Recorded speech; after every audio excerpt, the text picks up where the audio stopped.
अस्सलामुअलैकुम दोस्तों, welcome back to our channel find Urdu. Contamination का मतलब है आलूदगी, गंदगी का शामिल हो जाना।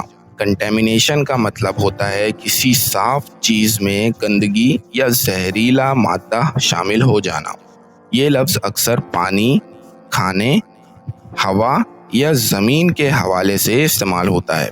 जब किसी चीज़ की असली सफाई ख़त्म हो जाए किसी हार्मफुल चीज़ की वजह से, तो कहते हैं कि वो कंटेमिनेटेड हो गई है।